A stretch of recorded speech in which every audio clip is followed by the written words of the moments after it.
Bonsoir à toutes et bonsoir à tous. Soyez les bienvenus si vous nous rejoignez pour ce nouveau numéro de Bonsoir le Béarn. Le jeudi, c'est une tradition dans cette émission. Nous parlons agriculture. Eh bien, sachez que nous n'allons pas déroger à la tradition et ce, à la complicité du journal Le Sillon, puisque nous allons faire connaissance avec ce qui est une véritable institution dorénavant de ce territoire. C'est situé à Montardon et il s'agit de ce lieu ô combien sympathique, à savoir le lieu de la cueillette de l'Aragnon. La cueillette de l'Aragnon qui vous accueille, avec un principe, c'est que c'est vous qui cueillez si vous vous rendez là-bas dans ce domaine de 15 hectares qui a été remis au goût du jour par Chantal Ducos en 1993. Nous y partons dans quelques instants. Sortez la crème solaire, en tout cas il y aura un chapeau de paille pour nous accueillir là-bas. Pour l'heure, je vous rappelle que vous pouvez jouer tout le long de l'été à notre grand jeu Le Mur de la Chance pour gagner les 4 000 € de cadeaux mis en jeu par les commerçants de Pau-Commerce, mais pas que. Donc allez-y, vous jouez soit sur le www.lachaînelocale.tv, soit sur la page Facebook de lachaînelocale.tv. Page Facebook, www.lachaînelocale.tv, 120 cadeaux à gagner. Vous découvrez immédiatement si vous êtes l'heureuse gagnante ou l'heureux gagnant de l'un de ces cadeaux que nous vous rappellerons tout à l'heure en fin d'émission. À tout à l'heure avec notre premier invité.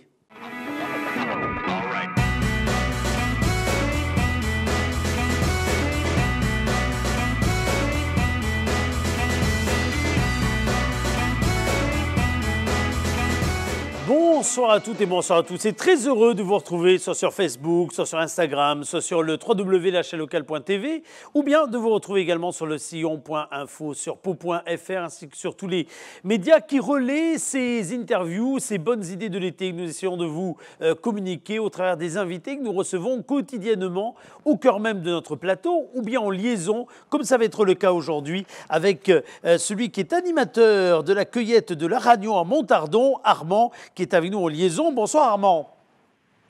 Bonsoir. Vous avez chaussé un chapeau de paille et pour cause, puisque la cueillette de l'Aragnon est membre du réseau Château de Paille. C'est à Montardon, sur la route de Pau, au pied des Pyrénées, que se trouve depuis 1993 maintenant. Cet endroit qui s'étend aujourd'hui sur une quinzaine d'hectares, des terres qui ont été à la base familiales de la part de celle qui a ouvert cette cueillette, Chantal Ducos, et qui sont aujourd'hui le théâtre de très nombreuses animations dont on va parler. Alors, on va revenir sur la façon dont on peut venir cueillir tout le long de l'année d'ailleurs, les différents fruits, mais également les légumes plutôt qui sont à récolter sur l'exploitation, une soixantaine en tout cas de fruits et de légumes qui sont proposés à la vente. Mais pour nous plonger dans l'histoire et puis dans l'esprit d'ailleurs de ce lieu, un petit teaser vidéo qui nous en dit plus. Regardez.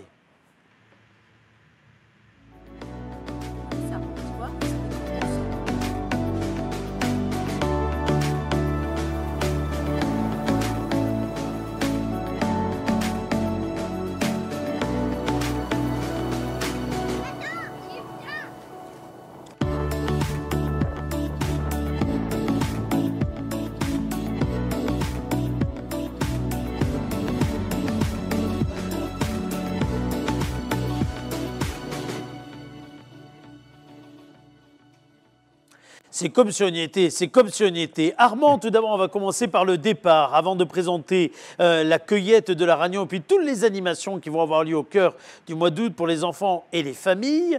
Un mot d'abord sur le réseau Chapeau de Paille. Du coup, c'est une grande famille avant tout. C'est une bonne définition. C'est une bonne définition. Oui, c'est des personnes qui sont unies par la même passion, c'est de produire et de montrer, avec cette forte valeur de pédagogie, de reconnecter les personnes avec ce qu'est l'agriculture, finalement.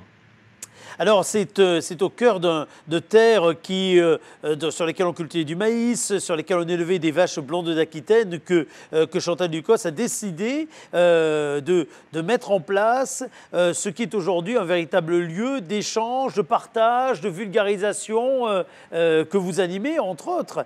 Vous êtes des passionnés du végétal, du terroir, de la pédagogie. C'est ça, finalement, le fil rouge de tout ce qui se passe chez vous. C'est exactement ça. Les terres sont un patrimoine familial d'abord. Et Chantal a voulu valoriser ce patrimoine d'une façon un peu plus originale et puis un peu plus pédagogique, avec l'idée d'ouvrir des champs pour les urbains en périphérie et pour les personnes qui habitent autour, quoi. Ouais. Et elle a du coup commencé à planter un verger de pommiers qui par la suite est devenu 15 hectares de production maraîchère et arboricole. Et alors, ces 15 hectares donc d'exploitation, on peut les arpenter tout le long de l'année et en récoltant les fruits ou en ayant autour des légumes quelque part son panier à remplir. C'est tant est qu'on aille les chercher soi-même. Et oui, c'est ça, c'est exactement cette idée-là.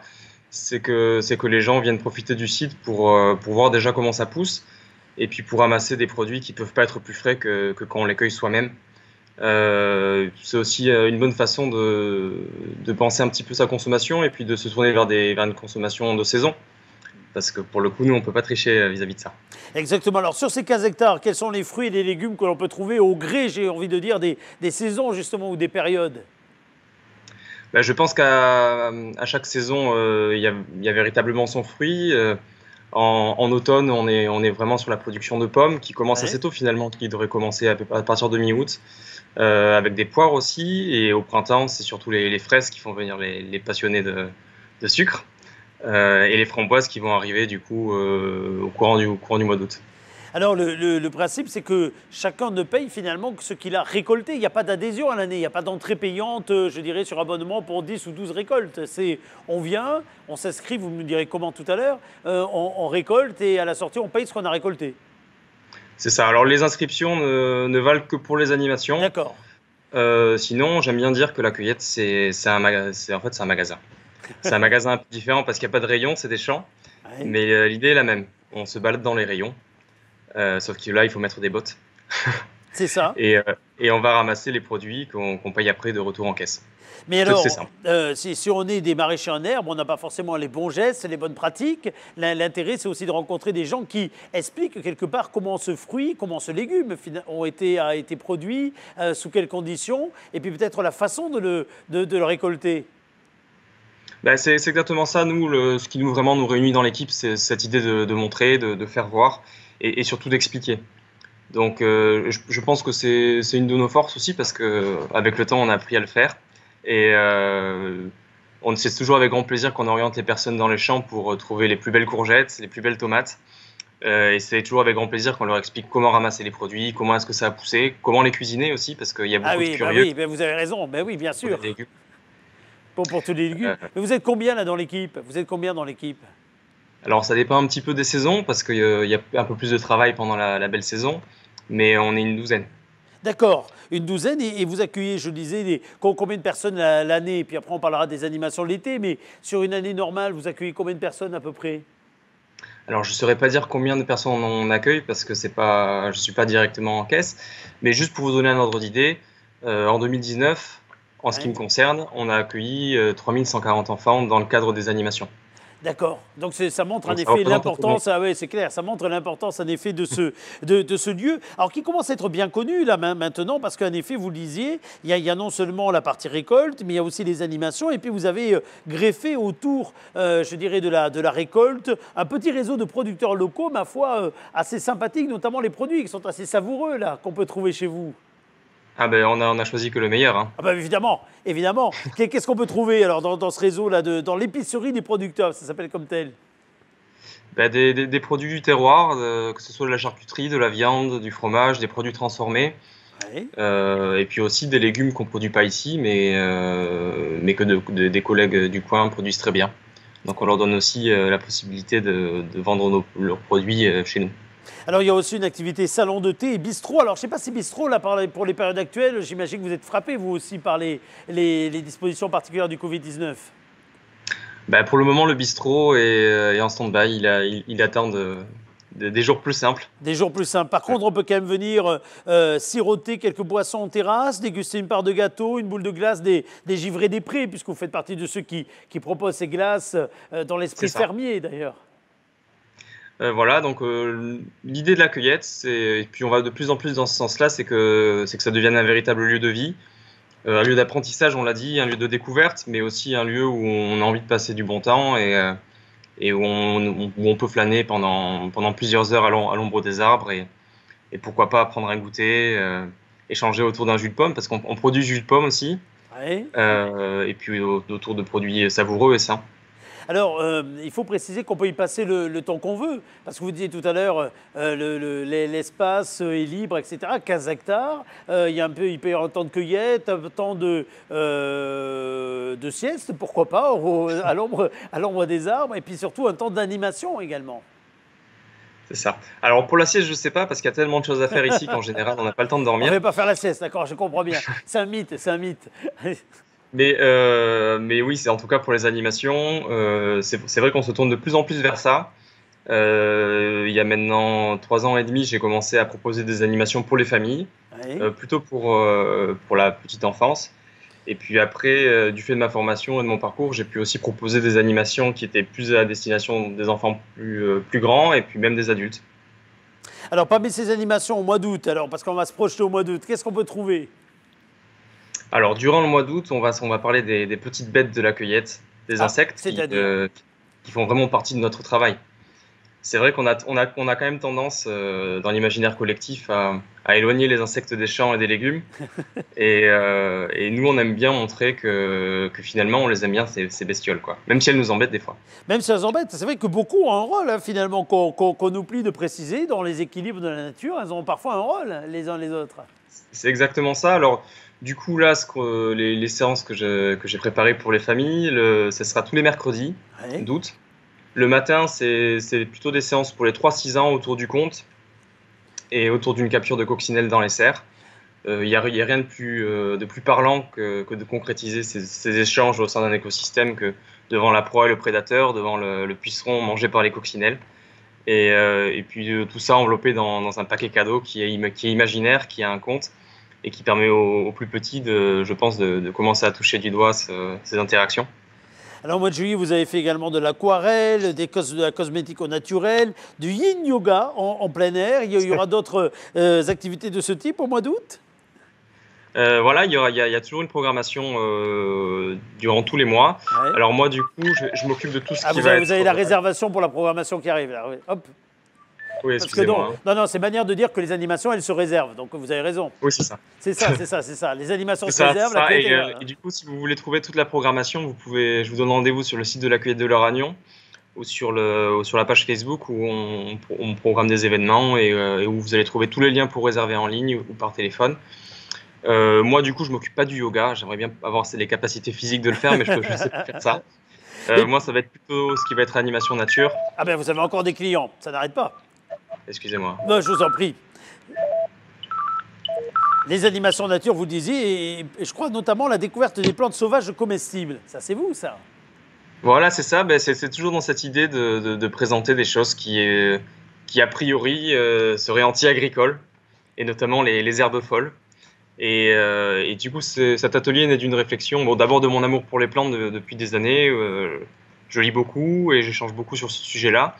Et puis aussi de cette idée de montrer l'intérêt de ces plantes qui poussent spontanément au milieu des légumes et qui s'avèrent aussi être pleines de propriétés et savoureuses quand on sait les choisir, les reconnaître et les préparer. Alors, on va découvrir justement en image la découverte des plantes sauvages comestibles telle qu'elle a été pratiquée au mois de juillet. Et au mois d'août, on remet ça, on est d'accord? Oui, on remet ça. Alors l'idée, c'est de faire ça une fois par mois, D'accord. au minimum. Ce qui est sympa, c'est que d'un mois à l'autre, la végétation change complètement dans les champs. Les cycles végétaux vont très très vite dans la nature. Et comme on parle de plantes qui ont des croissances très très rapides, c'est bien pour ça qu'on se retrouve obligé de les désherber de temps en temps. Oui, oui. On se retrouve toujours avec des plantes un peu différentes en fonction des températures et en fonction des mois. Eh bien, on va découvrir d'abord ces images, puis on revient après pour parler un petit peu de l'esprit qui règne au cœur de ce lieu ô combien atypique, parce qu'on peut se dire qu'il est à proximité de la ville, mais ô combien naturel et symbolique de ce qu'est véritablement la production, qu'elle soit maraîchère ou bien de légumes qu'on peut trouver au cœur même du Béarn. Regardez d'abord cette cueillette. Armand, tu peux m'expliquer ce que tu es en train de faire? Je suis en train de cueillir une salade. Une salade?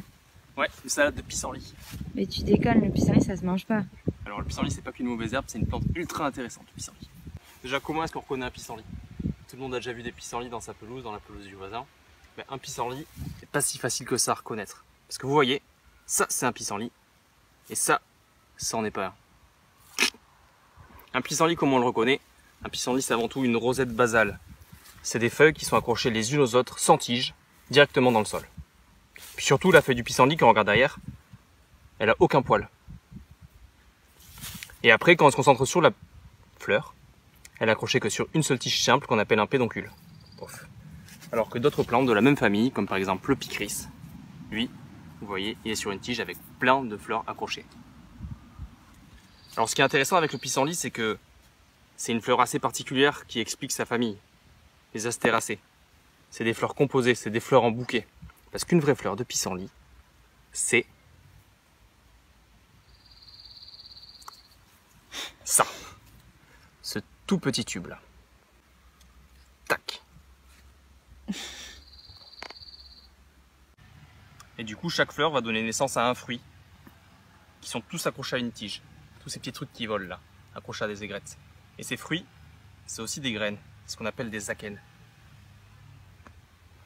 Ce tout petit truc. Alors les akènes, on peut les manger. Il y a aussi plein de choses qu'on peut manger dans le pissenlit, presque tout. Les akènes, les graines. On peut aussi manger les fleurs. Alors il faut prendre le temps de les enlever comme ça. On peut en faire une confiture qui ressemble à du miel, avec un peu d'orange dedans qu'on appelle la crémaillotte, une spécialité de Franche-Comté. On peut aussi creuser pour chercher la racine, au fond, qui est une sorte de grosse carotte, et qu'on peut faire torréfier, à la manière de la chicorée, qu'on peut boire comme du café. Génial. On peut aussi manger les toutes jeunes feuilles comme ça. Pourquoi toutes jeunes? Parce qu'elles sont moins amères. Après, c'est très très amer. Et cette amertume, elle vient d'où?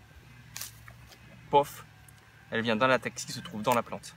Parce que quand on coupe le pissenlit, il y a du lait qui sort. Et ce liquide blanc, là, ce latex, c'est aussi ce qui a donné le nom au laitue, au laiteron, à d'autres astéracées qu'on mange et qu'on cultive. Surtout, le pissenlit, moi ce que j'aime bien, c'est que c'est la plante des enfants. Parce que regardez, toutes ces dents là, c'est des dents de lion. D'ailleurs son nom c'est pissenlit dents de lion. Et puis avec sa tige là, pof, vous savez ce qu'on peut faire? Non. On peut faire une trompette. Vous voulez me voir faire une trompette avec ça? Ben, je vous donne rendez-vous le 23 juillet à 18 h pour parler de plantes, de trompettes éventuellement, et puis surtout de comment est-ce qu'on les mange. Alors le rendez-vous du 23 juillet, il est passé, mais est-ce qu'il y aura un autre rendez-vous au mois d'août pour vous voir en train de faire la trompette, Armand? Alors le rendez-vous sera le 20 août à 18 h. Le 20 août, parfait. Donc la fin du teaser là pour la trompette. Rendez-vous le 20 août.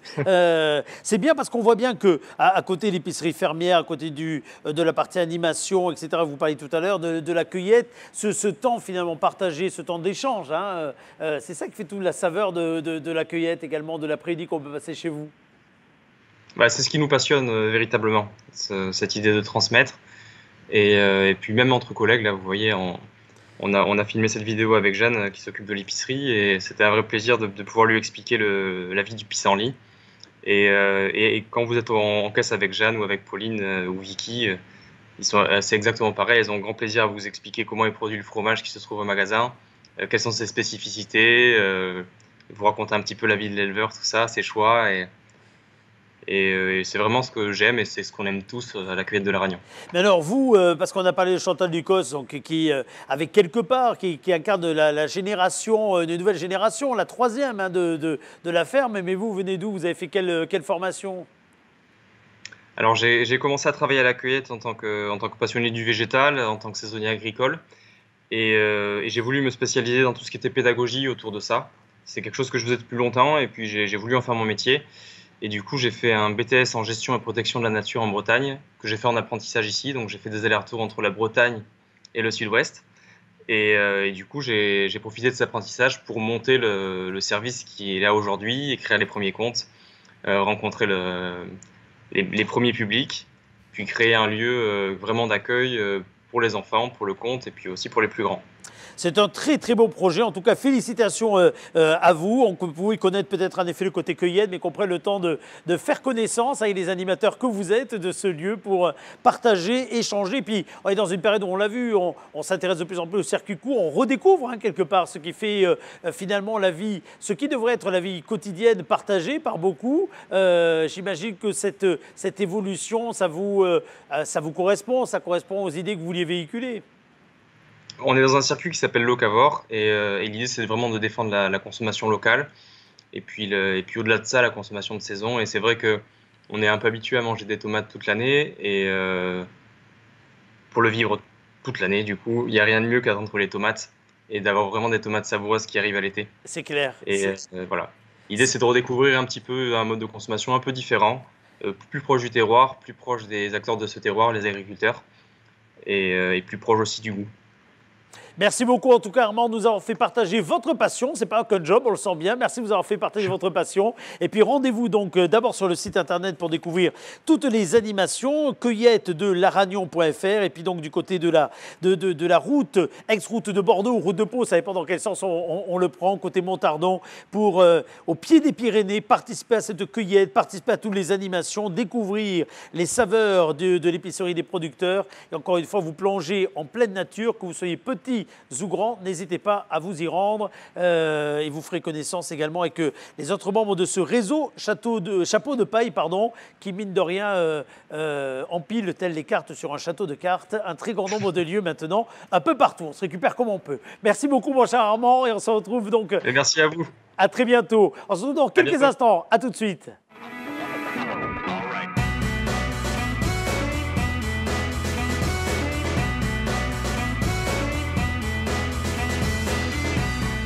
Chers amis, je n'ai plus qu'une chose à vous dire, c'est que demain, nous allons nous retrouver pour une nouvelle émission. Ensuite, la semaine prochaine, nous serons très souvent en format délocalisé. Nous serons à Mourinx, à Orthez, à Artix.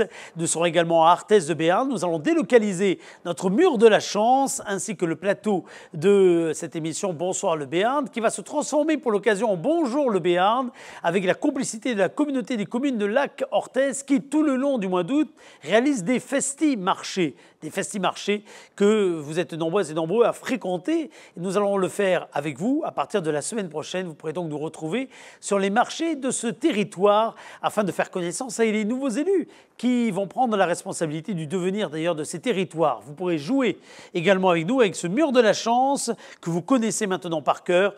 www.lachaînelocale.tv ou bien la page Facebook pour tenter de gagner là, maintenant, soudain, un cadeau. À demain.